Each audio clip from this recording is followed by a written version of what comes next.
holding me back. Gravity's holding me back. I want you to hold that palm in your hand. Why don't we leave it at that? Nothing to say, and everything gets in the way.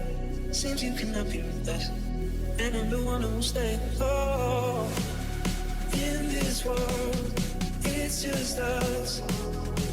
You know it's not the same as it was. In this world, it's just us. You know it's not the same as it was.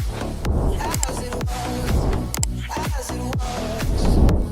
You know it's not the same as it was. Hola, ¿qué pasa, chavales? Ya estamos de vuelta un día más con un nuevo vídeo. Un nuevo vídeo de asesinos en serie. En este caso, el Doctor Muerte, más conocido como Harold Shipman. ¡Empecemos! La cara del mal. Harold Shipman, el afable médico adicto al crimen, soy un ser superior. Los dolores aumentaron hasta tal punto que en los últimos meses apenas podía respirar. El cáncer de pulmón se había extendido completamente y era cuestión de días que la señora Brittan falleciese. Para paliar aquel tormento, un doctor acudía diariamente a administrarle pequeñas dosis de morfina. Parecía que solo dicha medicación podía aliviarla. En la puerta del dormitorio, Harold observaba aquella escena con terror. Tras la muerte de su madre, el muchacho acabó obsesionado con el óbito, las drogas y el crimen. Algo en él cambió después de ver tanto sufrimiento y agonía. De hecho, años más tarde, Harold Shipman se licenció como médico. Durante 25 años, jugó a ser Dios matando a más de 200 pacientes. El Doctor Muerte se veía a sí mismo como un ser superior capaz de decidir quién vivía y quién no. Aquel era su tétrico juego. La agonía. Nacido el 14 de enero de 1946 en el condado de Westwood en Nottingham, Inglaterra, Harold Frederick Shipman se crió en una familia metodista, devota y humilde junto a otros 3 hermanos. Su padre, conductor de camiones, se pasaba el día en la carretera mientras su madre cuidaba de los pequeños, así que su vínculo con la matriarca siempre fue mucho más especial. Cuando la mujer enfermó de cáncer de pulmón, fue el adolescente quien la atendió. A sus 17 años no estaba dispuesto a perder a una de las personas más importantes de su vida. Sin embargo, el tumor tenía otros planes. Al final, la madre murió tras una dolorosa agonía. Tenía 43 años. En cuanto a Harold, le quedó un recuerdo grabado a fuego en su memoria: el médico administrándole morfina. Aquello fue el inicio de su trayectoria criminal y del modus operandi en sus asesinatos.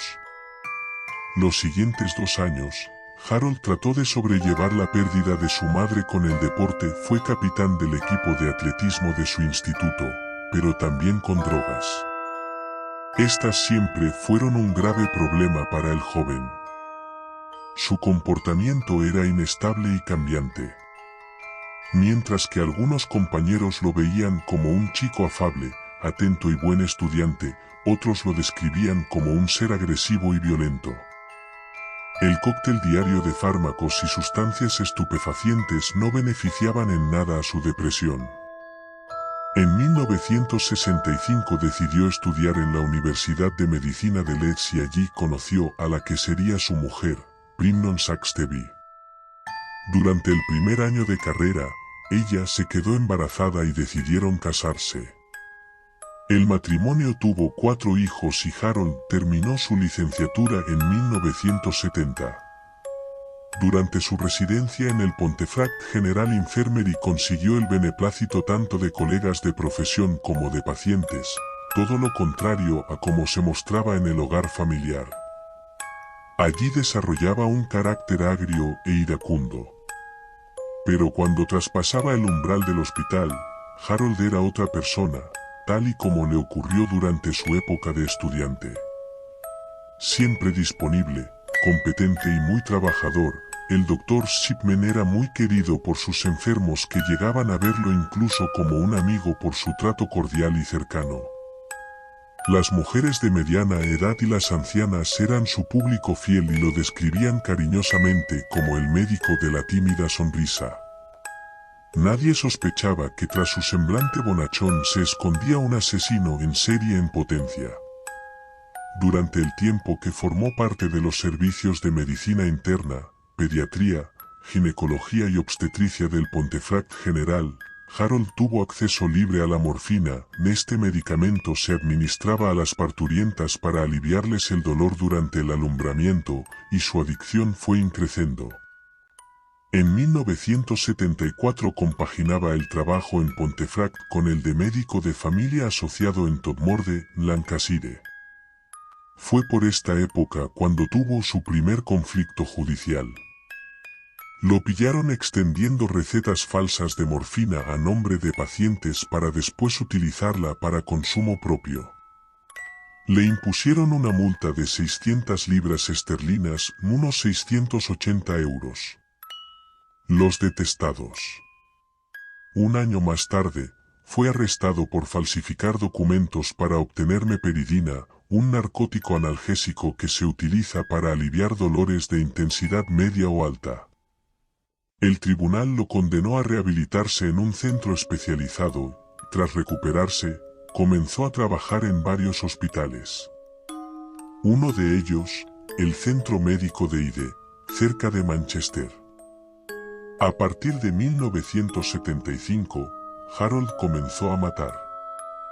Su primera víctima demostrada fue Eva Lyons. Desde ese instante, los asesinatos se fueron sucediendo de forma paulatina. No quería levantar sospechas. Siempre seguía el mismo modus operandi. Elegía a enfermos que le caían mal, normalmente mujeres mayores de 75 años, sin importarle el grado de dolencia, leve, crónica o terminal, para después acudir a sus domicilios y administrarles una potente dosis de morfina. Las visitas se producían cuando el paciente estaba solo en casa, así no dejaba testigos. Una vez que les inyectaba la dosis letal, se marchaba y cuando lo avisaban de la muerte del enfermo, extendía un certificado de defunción alegando causas naturales. En el caso de que la familia optase por la incineración, la mayoría así lo decidía, un segundo médico examinaba el cadáver para ratificar la veracidad de las causas. Sin embargo, la mayoría de veces el facultativo en cuestión se limitaba a confirmar el certificado de Shipman sin realizar ningún proceso de estudio.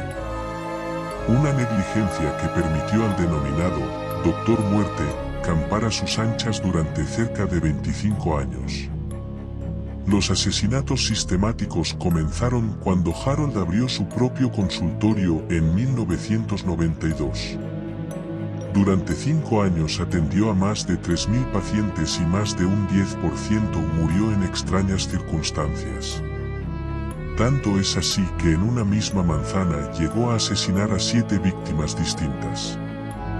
Mi madre tenía fe total en él y eso es lo más doloroso para mí. Puedo verla sonriéndole mientras él le ponía aquella inyección letal. Ella creía que era para curarla, declaró Chris Beard, directivo del Manchester City, cuya madre de 60 años murió por una sobredosis de morfina que le inyectó Shipman.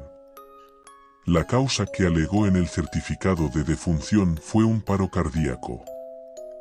Harold actuaba con total impunidad contraviniendo continuamente las normas. Una de ellas consistía en informar al forense si un paciente moría 24 horas después de su ingreso hospitalario, pero el doctor hacía oídos sordos y jamás informaba. Según un informe oficial, Shipman asesinó a 37 enfermos en 1997 y en 25 años, certificó la muerte de 521 personas. Una de sus colegas, Linda Reynolds de la Brooke Surgery, fue de las primeras en sospechar del doctor ante el elevado índice de mortalidad que había. Incluso lo puso en manos de la policía, pero la investigación no llegó a nada por falta de pruebas. Mientras tanto, Shipman seguía asesinando y hasta lucrándose de dichas muertes con regalos que les pedía. Fue la avaricia lo que al final rompió el saco y lo que llevó a la detención del Doctor Muerte. La herencia. Todo ocurrió el 24 de junio de 1998 cuando Kathleen Grandi, de 81 años y exalcaldesa de Hyde, murió en su domicilio después de la visita de Shipman.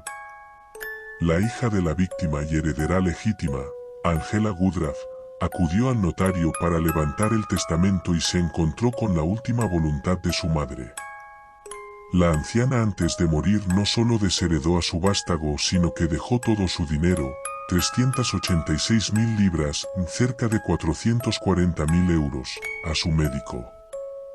La joven denunció al Dr. Shipman alegando que tenía motivos económicos para asesinar a su madre. El comisario Bernard Poussels reabrió la investigación, se exhumó y se analizó el cadáver de Grandi y se hallaron rastros de morfina. A partir de aquí, se desenterraron 12 cuerpos más que previamente habían pasado por Shipman. Al comparar los análisis, se confirmó que todos coincidían en las dosis de morfina. La policía le detuvo el 7 de septiembre de 1998 y en sus primeras declaraciones ante los agentes, Shipman aseguró que «yo puedo curar o puedo matar.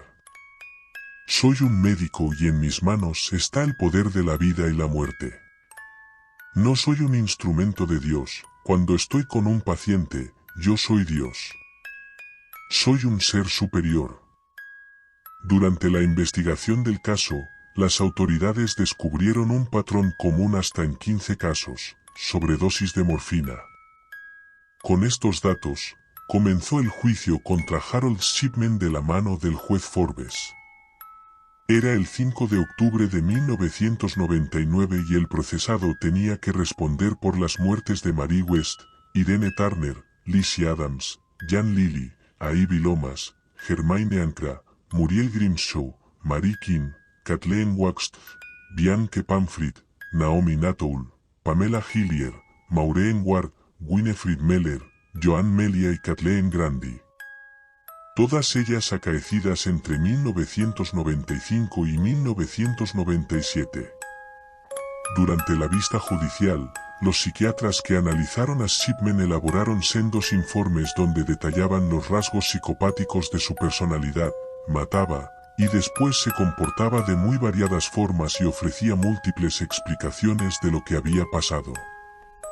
La manera de matar de Shipman, incluso ante los familiares, y como salía sin sospechas sería calificado de invención si apareciera en una obra de ficción. Además, ratificaron que el médico era completamente consciente de sus actos, que era inhumano y que la dolorosa muerte de su madre fue el resorte que lo llevó a controlar la vida y la muerte de quienes le rodeaban. Algo que distaba mucho de la opinión de su mujer: mi marido no es un monstruo. Es un hombre cerrado, es verdad, pero conmigo ha sido siempre un hombre normal. El 31 de enero de 2000, el jurado encontró culpable de asesinato a Harold Shipman y el juez lo condenó a 15 cadenas perpetuas consecutivas y recomendó que nunca fuese liberado. Usted ha cometido horrendos crímenes. Asesinó a cada una de sus pacientes con una calculada y helada perversión de su capacidad médica.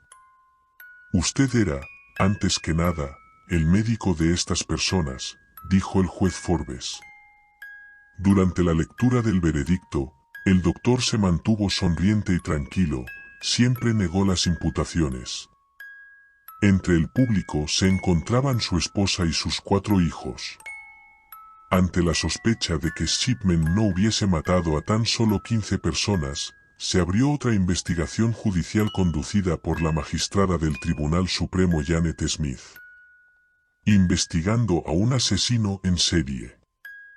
La jueza, valiéndose de informes policiales y médicos y de testimonios de familiares de las víctimas, examinó un total de 888 muertes de pacientes de Shipman. Nadie que lea el informe de la investigación puede evitar quedar anonadado por la enormidad de los crímenes cometidos por Shipman y, como yo, por la simpatía hacia sus víctimas y los familiares. Es un completo y meticuloso recuento de la criminalidad de Shipman, cuyo grado no creo sea posible en otro hombre, explicó Smith. La investigación contra Shipman concluyó el 19 de julio de 2002 y señaló al Dr. Muerte como uno de los mayores asesinos en serie de la historia al matar con morfina a al menos 215 pacientes desde 1975, aunque la cifra podría alcanzar los 260. Este descubrimiento llegó a poner en entredicho el buen funcionamiento del sistema sanitario británico. Con casi 300 muertos, la negligencia era más que evidente. Ha sido un trágico fallo en los sistemas lo que ha permitido que los crímenes de Shipman permanecieran ocultos muchos años, traicionó la confianza de la gente y también a la profesión a la que tan mal sirvió, declaró John Chisholm, de la Asociación Británica de Médicos. No pasó ni un año desde las últimas averiguaciones criminales sobre Shipman y el médico apareció muerto en su celda de la prisión de Wakefield. Se había quitado la vida ahorcándose con las sábanas de su cama. Era el 13 de enero de 2004 y tenía 57 años. Su muerte causó un gran revuelo en el país, pero no tanto por el suicidio de Shipman sino por la compensación económica que recibió su viuda por parte del gobierno. La mujer percibió 100.000 libras, unos 150.000 euros, libres de impuestos, y una pensión vitalicia de 10.000 libras, unos 15.000 euros, al año. Como dato curioso, si el asesino hubiese fallecido a los 60 en vez de a los 57 años, su mujer tan solo habría obtenido 5.000 libras, unos 7.500 euros, anuales. Aquella impunidad horrible e inexplicable que caracterizaba al Dr. Muerte llevó a muchos, sobre todo a expertos como la magistrada Smith, a pensar que Shipman en realidad era adicto a matar. La morfina al igual que el acto de asesinar se habían convertido en su máxima adicción. Bueno, chavales, y hasta aquí el vídeo. Bastante perturbador, ¿verdad? Seguiremos con más de asesinos en serie. Muchas gracias por estar ahí. Nos vemos en la próxima. Chao.